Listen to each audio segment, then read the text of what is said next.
I'm David Tao, and welcome to the Theories of Everything program again. Viewers, this is the second part of our three-program series, Theories of Time, in which we examine probably the most enigmatic phenomena in the universe. Whatever the period, whatever the metric of measurement, it still doesn't get us really any closer to the nature of time. So in our first program, viewers, we look broadly across the conceptualizations that have evolved from the very earliest cosmogonies, when humans first conceptualized that when the world was born, when the world was created, so time was created. This was a very natural way of looking at history, in fact, at the very beginning. And it's not so far distant, in fact, from the way time has been conceptualized right up to very close to this century. And once, having looked at that, we looked at the major milestones broadly in our first program. We looked at the way that the Greeks looked at time, for example, Plato and Aristotle. And Plato, of course, saw it as a majestic backdrop against which everything was played out. And that really is very close to Plato's whole philosophy, that the objects that we see around us, the so-called real objects, are just shadow plays of what goes on behind. And Aristotle, of course, was the opposite in all aspects of his philosophy. These were the two great Greek philosophers, apart from many others, but they stood out because of their opposed philosophies. Aristotle saw change as the key driver of reality. The stuff around us, the real objects, were it, according to Aristotle. And that included change. Change was everywhere. So he incorporated time within life. Plato saw it as a backdrop to life. And so basically these two philosophies continue to compete with each other. Is time, right up to the present time in fact, the present day, is time merely that stage on which everything is acted out, that flow of time, the thing that we conceptualize from an infinite past to an infinite future, from birth to death? Or is it intimately part of life? Is it something there wrapped up in the cycles of the seasons, in the cycles of the stars and the planets, in our body clocks, the way we understand our life around us? So over time, and it's very hard to talk without using the word time. Time, again, is a part of our language. It's an everyday thing that's around us everywhere but nowhere. So over the period of history, if you like, these two theories have competed, and we saw the great mathematician, the great physicist Newton was one of the first to sort of add something very significant to the notion of time. He saw time as a backdrop, but he was able to understand the periods of the planets and understand gravity in terms of slices of time. He sliced time up into infinitesimal pieces in the form of his calculus, because he saw that change was, or being able to measure change, being able to measure changes in position, changes in velocity. And his major law, force is equal to mass by acceleration, incorporates change. A body stays in its present state of motion or at rest until it's acted on by a force. But that force produces a change, an acceleration. And he was able to come to that realization, to make that, to formulate that equation, because he was able to slice change and time up into infinitely small pieces.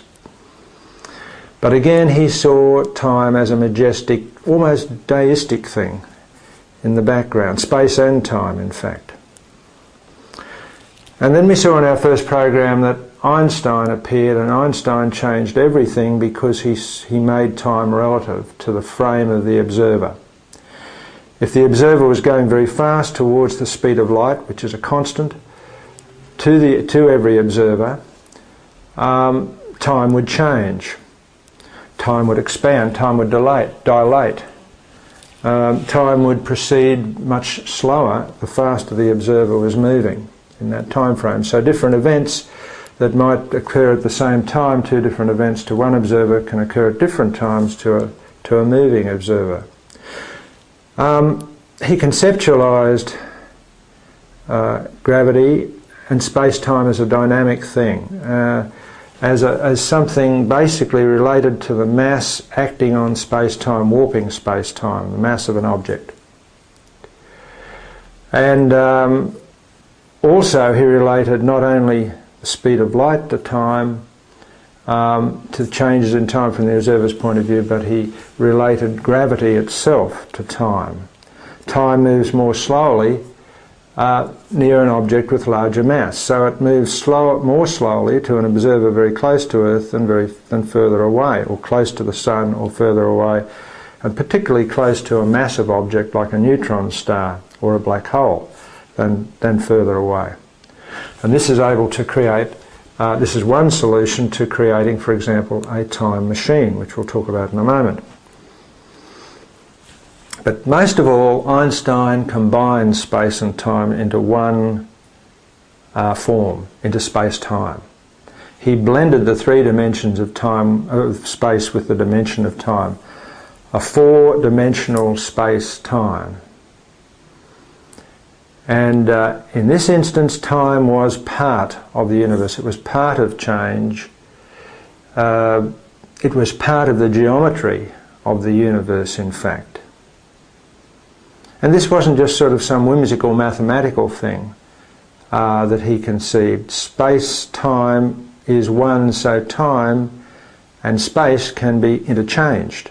Basically, from the very beginning of the formulation of the general theory of relativity, again, which explains the warping of space-time in relation to the mass or energy in that space-time, physicists have been tinkering with the equations, with Einstein's field equations, to see what else they could find out. These are enormously powerful, simple but powerful equations that can be solved in probably an infinite number of ways, some of which are relevant, very relevant to the space-time in which we live.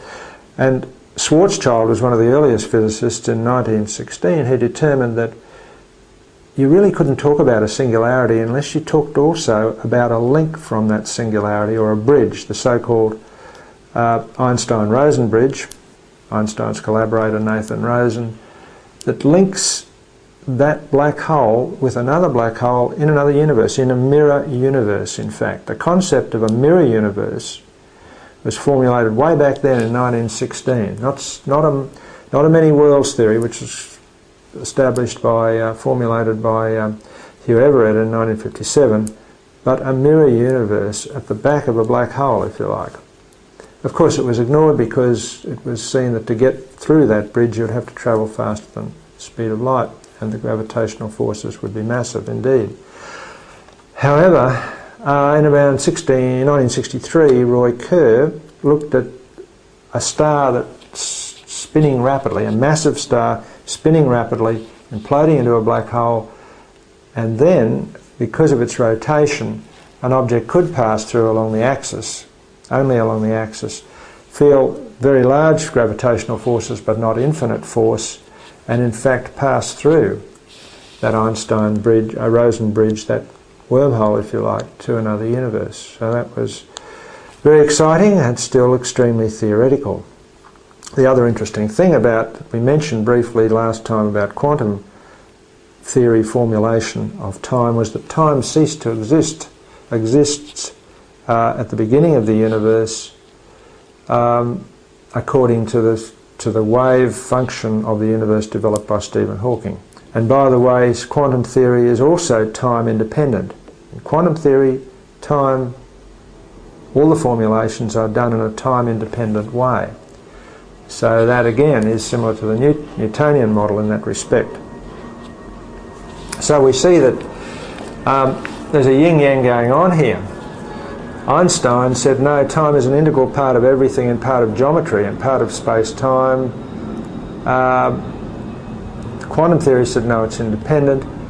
And at the beginning of the universe, time disappears into space. Eventually we have two new theories which I've discussed on previous programs, superstring theory or string theory and loop quantum gravity, which again take divergent paths.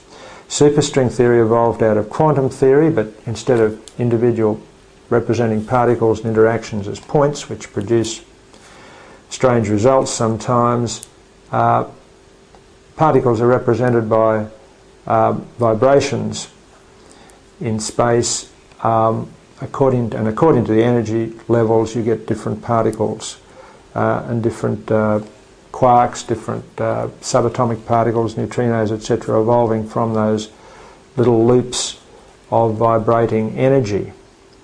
And also you get gravitons as well, the particle related to gravity itself. So that looked very successful and predicted the same physical parameters as the previous standard model. However, again, superstring theory is time independent. It doesn't see time as a player. But loop quantum gravity does.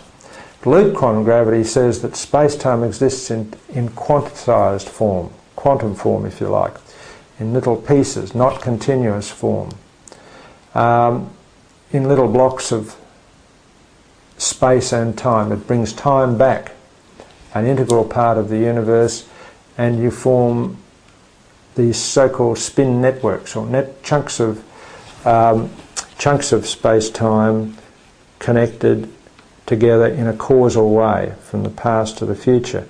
And this provides a dramatic insight into the nature of time, because it says time, if you have all the connections, all the things that caused you to be the way you are, for example, all the events, and you connect them up, and you connect them up in there, this caused that, that then caused that, that caused that, that caused you to go to that school, that caused you to have that certain education, that shaped the way you thought about life, you became a physicist, that caused that.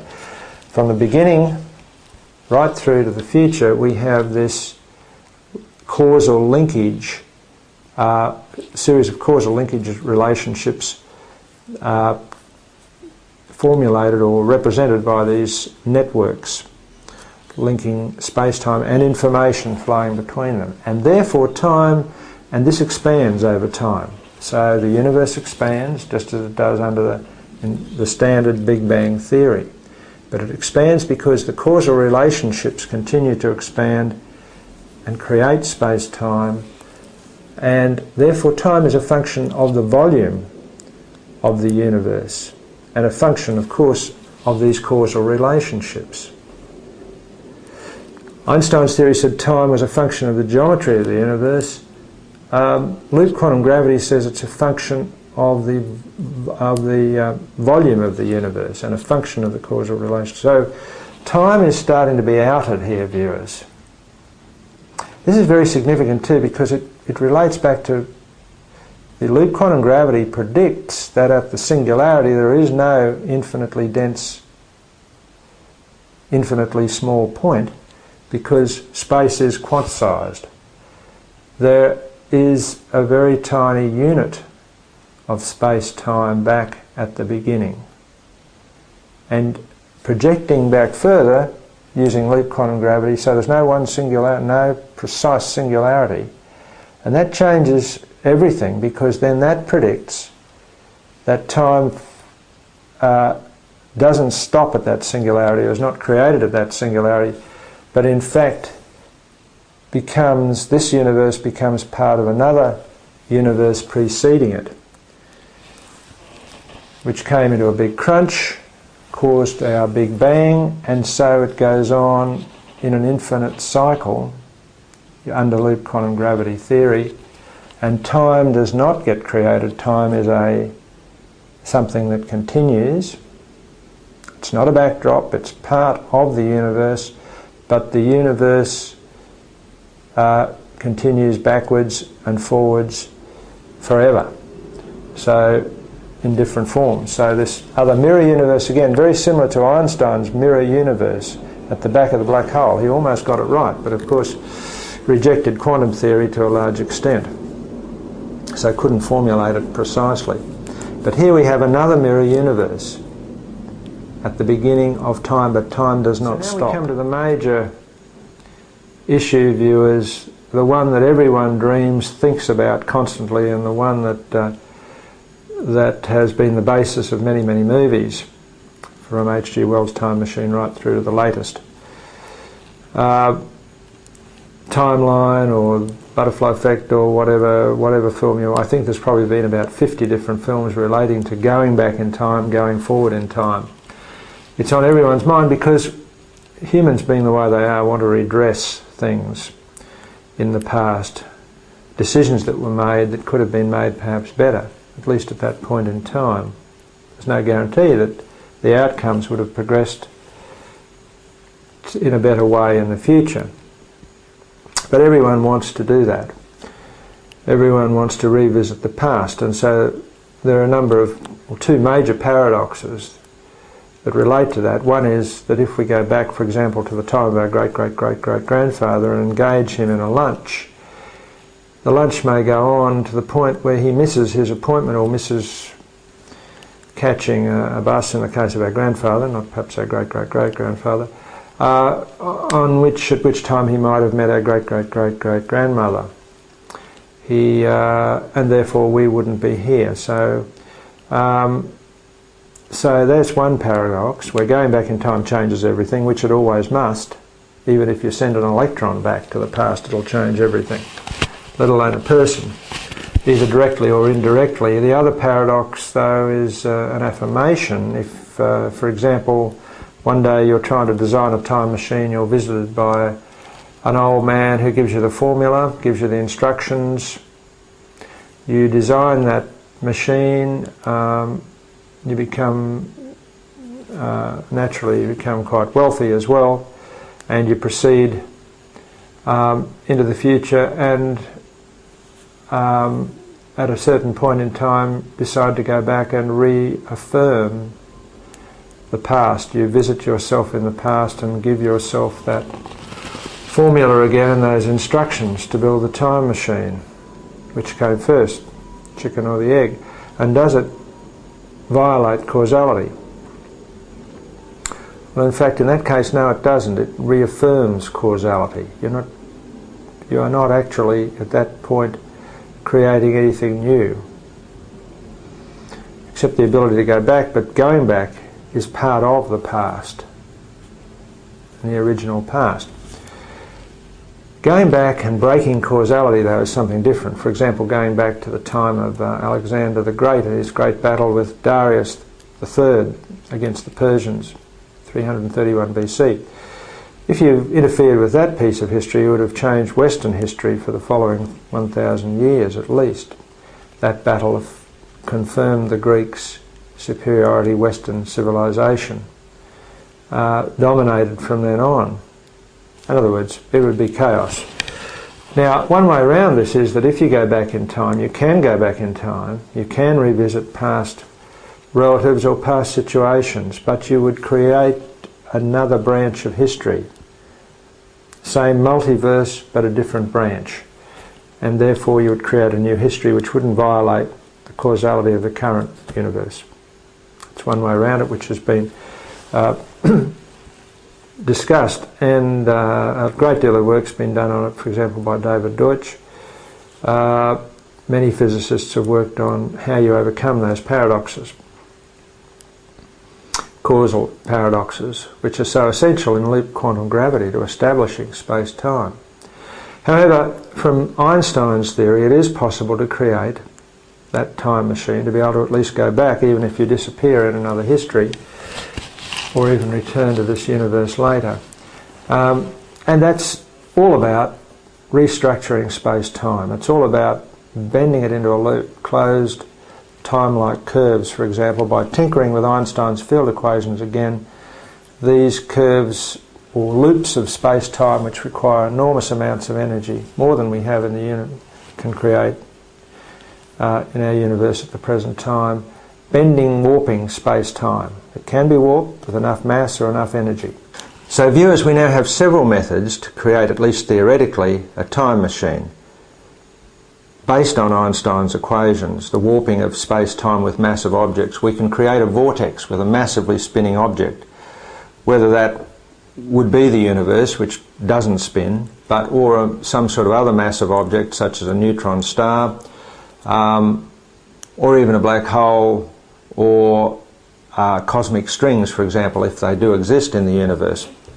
Massively dense, long, thin objects. One way or another, if we can do that, we have enough energy to warp space-time sufficiently to create that closed loop. And that's probably still one of the major possibilities. The other possibility is using a wormhole, a shortcut through space-time. Again, that's related also to warping space-time. Imagine, for example, that you're sitting on a carpet, you lasso a heavy object in front of you and you give a sharp tug, and basically the carpet wrinkles. You move towards the heavy object, the carpet being space-time. Through sufficient warping you can wrinkle space-time, you can warp it and bring yourself close to the object, whether it's a star or whatever that you're trying to reach. Then creating a wormhole, a tunnel through that warped space-time, so that you achieve your goal much more rapidly than light would normally travel. So you beat light in the process, so you can go back in time through that process. So Kip Thorne, in fact, in 1988 created the first prototype quasi-realistic time machine. Again in theory, but it moved to a step towards practicality. He imagined two spaces, two caverns in which electric plates were placed, and then a massive electric charge created between those plates that ripped the space-time in between and created a wormhole between those two chambers. Then, by using again Einstein's theories of time dilation, bringing one end of that one chamber close to a massive object such as a black hole, neutron star, so that time was slowed down at that end and the other end far away. So creating therefore a time differential, leave it there for long enough to create a time differential of 10 years or 100 years, and then you have a time differential wormhole, a time hole if you like, that is not only a shortcut through space but a shortcut through time. And you can then take that created wormhole and place it anywhere you like, and if an astronaut or an individual goes in one end, they go back into the past, 10, 100 years, whatever. If they go on the other end, they go forward in time. And of course going forward in time is a much more realistic thing, because also you could place that one chamber of the wormhole of the two connections in a rocket that's going close to the speed of light, and of course in that case again time slows down for the person in the rocket, so they can theoretically go into someone else's, into the future. Their time is much slower than the person remaining on Earth's time, and therefore you can go into the future. Either way, you can create that time differential using a wormhole. So that's two methods.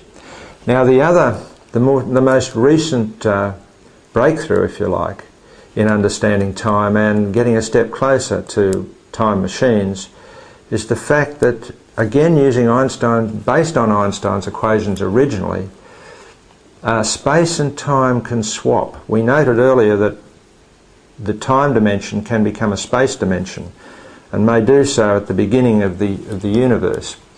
But there's other ways of achieving this, and it may lead to an enormous breakthrough, and it's been done very recently in creating a so-called time machine.